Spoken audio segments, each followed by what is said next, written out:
Hello കൂട്ടുകാരെ, ഇന്ന് നമുക്ക് നമ്മളുടെ ത്രോട്ട് ചക്ര ബാലൻസ്ഡ് ആണോ എന്ന് എങ്ങനെ മനസ്സിലാക്കാമെന്ന് നോക്കാം. ത്രോട്ട് ചക്ര എന്ന് പറയുന്നത് നമ്മളുടെ ഇന്നർ ട്രൂത്തിനെ, ഉള്ളിലുള്ള സത്യത്തെ എക്സ്പ്രസ് ചെയ്യാനുള്ള ചക്രയാണ്. ഈ ചക്രയുടെ എലമെൻറ്റ് സ്പേസ് ആണ്, അല്ലെങ്കിൽ ആകാശമാണ്. ബ്രൈറ്റ് ബ്ലൂ കളറാണ് ഈ ചക്രയെ പ്രതിനിധീകരിക്കുന്ന കളർ. ഈ ചക്രയുടെ ബീജ് മന്ത്ര ഹം ആണ്. അപ്പോൾ ത്രോട്ട് ചക്ര ബ്ലോക്ക്ഡ് ആണെങ്കിൽ നമ്മളുടെ തോട്ട്സിനെ, നമ്മളുടെ ഇമോഷൻസിനെ ഒക്കെ എക്സ്പ്രസ് ചെയ്യാൻ നമ്മളിലൊരു പ്രശ്നമുണ്ടായിരിക്കും. അതായത് നമ്മൾക്ക് ക്ലിയറായിട്ട് കമ്മ്യൂണിക്കേറ്റ് ചെയ്യാൻ പറ്റില്ല. പറയുന്ന കാര്യങ്ങളിൽ നമ്മൾക്കൊരു ക്ലാരിറ്റി കാണില്ല. അറ്റ് ദ സെയിം ടൈം കേൾക്കുന്ന ആൾക്ക് മനസ്സിലാക്കുകയുമില്ല. സത്യം പറയാൻ ഭയങ്കരമായിട്ട് പേടി കാണും. നമ്മളുടെ ത്രോട്ട് ചക്ര ബ്ലോക്ക്ഡ് ആണെങ്കിൽ പലപ്പോഴും കള്ളം പറയാനുള്ളൊരു ടെൻഡൻസി ഈ ചക്ര ബ്ലോക്ക്ഡ് ആണെങ്കിൽ നമ്മൾ കാണിക്കാറുണ്ട്. എല്ലാത്തിനെയും സ്വയം പഴിക്കുന്ന ഒരു ടെൻഡൻസി ഒരു പക്ഷേ നമ്മളുടെ ത്രോട്ട് ചക്ര ബ്ലോക്ക്ഡ് ആണെങ്കിൽ നമ്മൾ കാണിക്കാറുണ്ട്. മറ്റുള്ളവർ നമ്മളെ ജഡ്ജ് ചെയ്യുമോ എന്നുള്ള പേടി എല്ലാ കാര്യത്തിലും ഒരു പക്ഷേ നമ്മളുടെ ത്രോട്ട് ചക്ര ബ്ലോക്ക്ഡ് ആണെങ്കിൽ നമ്മൾക്ക് തോന്നാറുണ്ട്. അപ്പോൾ ത്രോട്ട് ചക്ര ബാലൻസ്ഡ് ആണെങ്കിൽ നമ്മൾക്ക് എങ്ങനെ അറിയാൻ പറ്റും? ഇതിനു മുമ്പ് പറഞ്ഞതുപോലെ ഇത് നമ്മളുടെ ഇന്നർ ട്രൂത്തിനെ എക്സ്പ്രസ് ചെയ്യാനുള്ള ചക്രയാണ്. അതായത് കമ്മ്യൂണിക്കേഷൻ്റെ ചക്രയാണ്.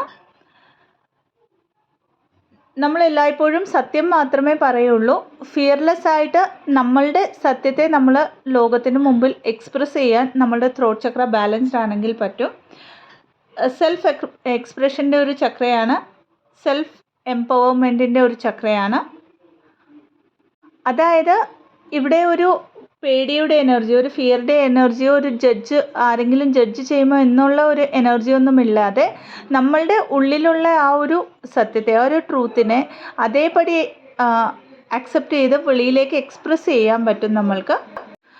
നമ്മൾ പറയുന്ന കാര്യങ്ങൾ അത്രയും ക്ലാരിറ്റിയോടെ നമ്മൾക്ക് എക്സ്പ്രസ് ചെയ്യാൻ പറ്റും. എല്ലായ്പ്പോഴും ആ ഒരു ക്ലാരിറ്റീനെ മെയിൻറ്റെയിൻ ചെയ്യാനും നമ്മുടെ ത്രോട്ട് ചക്ര ബാലൻസ്ഡ് ആണെങ്കിൽ നമ്മൾക്ക് പറ്റും. ആൻഡ് ഈ പറയുന്ന കാര്യങ്ങളിൽ എല്ലായ്പ്പോഴും ഒരു പോസിറ്റിവിറ്റി കാണും. അതേസമയം ആ പറയുന്ന കാര്യങ്ങൾ കൊണ്ട് ഒരു ഔട്ടർ റിയാലിറ്റീനെ പലതരത്തിലൊരു പോസിറ്റീവ് ഇമ്പാക്റ്റ് കൊണ്ടുവരാനും നമ്മളുടെ ത്രോട്ട് ചക്ര ബാലൻസ്ഡ് ആണെങ്കിൽ നമ്മൾക്ക് കഴിയും. അപ്പോൾ ത്രോട്ട് ചക്രയെ ബാലൻസ് ചെയ്യാൻ എന്തൊക്കെ ചെയ്യാമെന്ന് നോക്കാം. ഇതിനു മുമ്പ് പറഞ്ഞതുപോലെ ബീജ് മന്ത്ര വന്നിട്ട് ഹം ആണ്. നമ്മൾ 7 ചക്ര മെഡിറ്റേഷൻ ചെയ്യുമ്പോൾ 3 മിനിറ്റ് ഹം ഉച്ചരിച്ചുകൊണ്ട് മെഡിറ്റേഷൻ ചെയ്യുന്നത് ത്രോട്ട് ചക്ര ബാലൻസ് ചെയ്യാൻ ഹെൽപ്ഫുള്ളാണ്.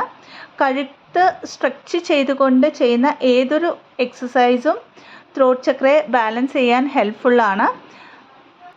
ഏതൊരു ബ്രീത്തിങ് എക്സസൈസും ത്രോട്ട് ചക്രയെ ഹീൽ ചെയ്യാനായിട്ട് നമുക്ക് ഹെൽപ്പ് ചെയ്യുന്നു.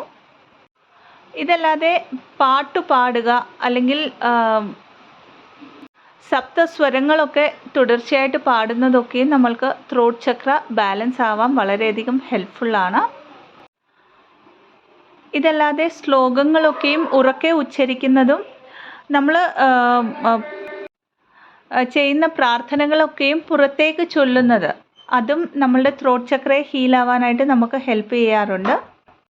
ഇതല്ലാതെ പലതരത്തിലുള്ള യോഗാസനാസും നമ്മൾക്ക് ത്രോട്ട് ചക്രയെ ഹീൽ ചെയ്യാനായിട്ട് ഹെൽപ്പ് ചെയ്യാറുണ്ട്. തന്നിരിക്കുന്ന ഇൻഫർമേഷൻ ഹെൽപ്ഫുള്ളാണെങ്കിൽ ചാനലിനെ ലൈക്ക് ചെയ്യാവുന്നതാണ്, ഷെയർ ചെയ്യാവുന്നതാണ്, സബ്സ്ക്രൈബ് ചെയ്യാവുന്നതാണ്. ഇതല്ലാതെ പെയ്ഡ് കൗൺസിലിംഗ് സെഷൻസിന്, ഹീലിംഗ് സെഷൻസിനായിട്ട്, രേക്കി ഹീലിംഗ് സെഷൻസിന്, മണി രേക്കി ഹീലിംഗ് സെഷൻസിന്, ആകാശിക് റെക്കോർഡ് റീഡിങ്ങിന്, പാസ്റ്റ് ലൈഫ് റിഗ്രഷൻ തെറാപ്പിക്കായിട്ട് ഡിസ്ക്രിപ്ഷൻ ബോക്സിൽ കൊടുത്തിരിക്കുന്ന വാട്സപ്പ് നമ്പറിലേക്ക് ബന്ധപ്പെടാവുന്നതാണ്. Thank you so much. ഓം നമഃ ശിവായ.